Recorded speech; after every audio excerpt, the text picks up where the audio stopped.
Brought to you by the Every Dollar app. Start budgeting for free today. Scott writes, I have been in the auto industry for almost 6 years.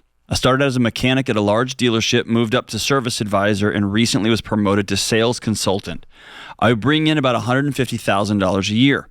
After reading George Campbell's Breaking Free from Broke and the chapter about car loans, I felt guilty for being a part of this industry. Way to go, George. Sorry. You guilt peddler.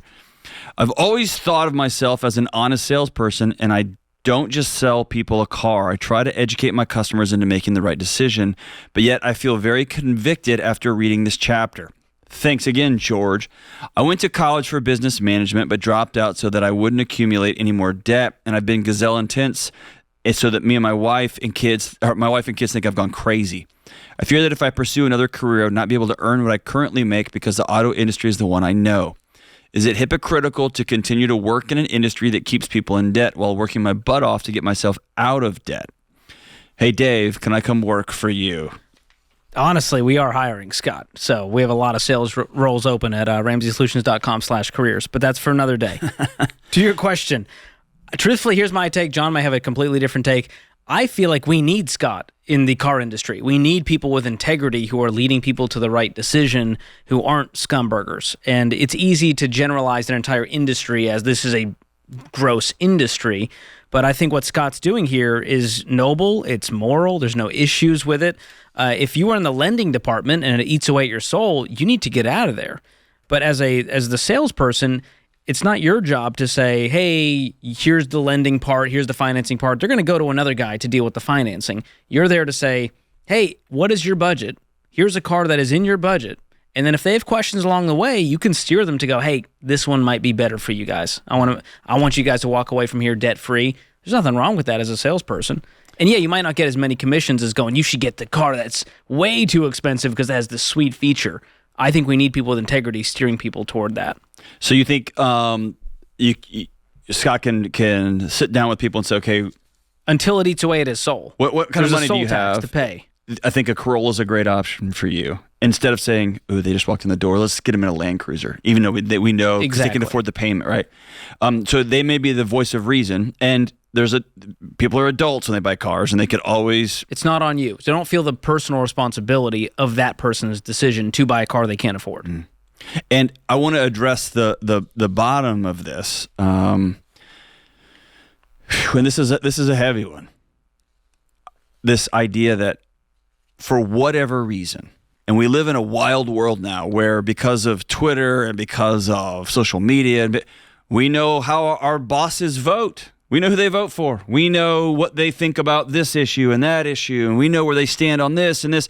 Not to mention, I thought I was selling cars. I didn't realize that y'all only make money on finance, right?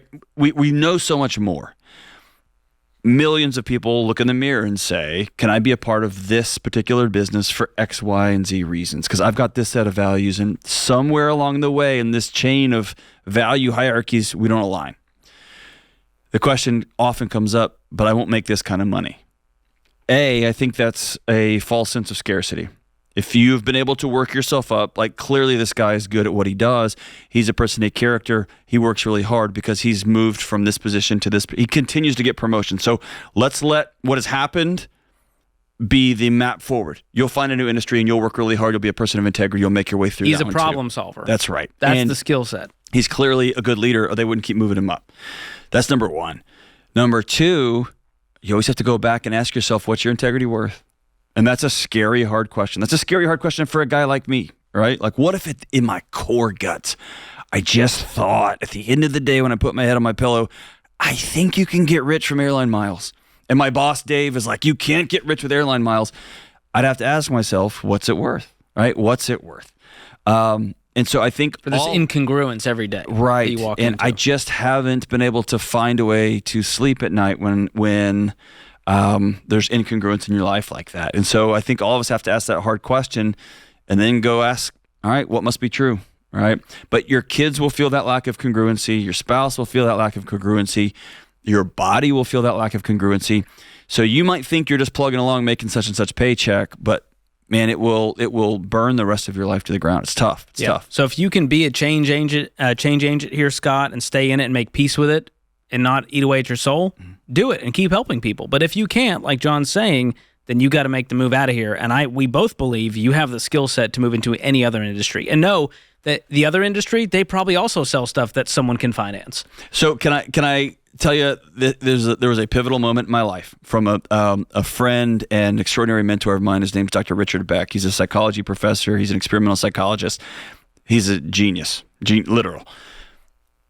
One day I was sitting with him and some things had happened to some students, and I was really struggling with it, whether the university's response was appropriate. It didn't sit well with me. So I went and sat with him. And here's what he said. He said, John, like, I get your tension here. I get the angst, and I think you're right. Like, as a mentor, as a friend, I want you to know you're free to go. Like, you're right. And then he said, just know that if you leave, those students will still be here. And if everybody runs out the door, just because, quote unquote, because they can, right? And that particular interaction shifted. So now I want to find places where maybe I can offer an alternative voice, or maybe I can say, well, let's think of it this way. And where can we, like, I love what you said this, Scott, this may be the greatest place for you.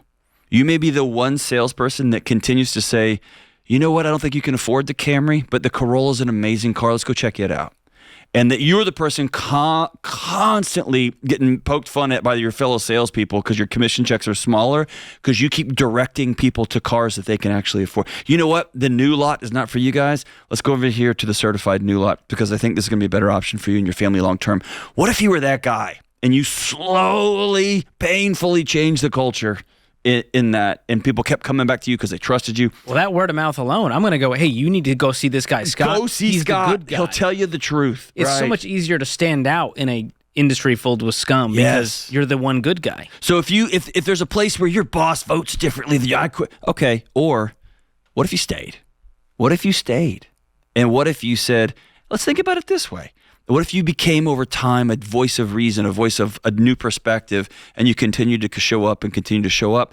I think that's how the world changes. If everybody heads for the exits when it gets hard and scary and uncomfortable, nothing changes. In fact, everything gets more polarized and everything gets harder. And so ask yourself that question, Scott, and everybody listening. What if you stayed? What if you stayed and you just began to slowly offer different ways to see the world? Yeah. I think that's how the world changes. Well, and especially in this industry, cars are amoral. Now, if this was a product that is inherently gross, if he's working for a Payday or Title Pawn, I'd say, all right, get out of there. That whole place is scummy. Or like Dan, the cocaine dealer. Yes. Yeah, probably, it's a car. Suddenly I can't. It's a car. Right. It has utility. So this was a choose your own adventure, Scott. We're not going to tell you to do one thing or the other, but you need to follow your conscience and your values. And the fact that you wrote in maybe tells me it might be time for a different career shift. Who knows? There you go. Or you come here, work for Ramsey. And thanks for reading the book, by the way. I didn't know I was that convincing, John. That's amazing. Yeah. You've convinced me on some things. Really? Yeah. To do what? Name one. I got on the Venmo. spot. Oh, that's right. You convinced me to get Venmo. You've almost convinced me. I was in Pennsylvania 2 nights ago, and I reached out to you and said, hey, will you... Sean doesn't know how to do like Instacart will you or like send food ice shipped or cream food delivery. as a surprise to my family? And I said, John, I'm not your personal assistant. I'd be happy to do that for my hourly rate, which you can't afford. I can't afford. You can't afford that. I can't afford that. But I would do it as a friend. But you did convince me to get Venmo, and I may get Instacart? Baby steps. I think I'm going to get Let's Instacart. take it one day at a time, John. I'm going Let's to. not get ahead of ourselves. Welcome 21st century. Here I come. Create your free every dollar budget today, the simplest way to budget for your life.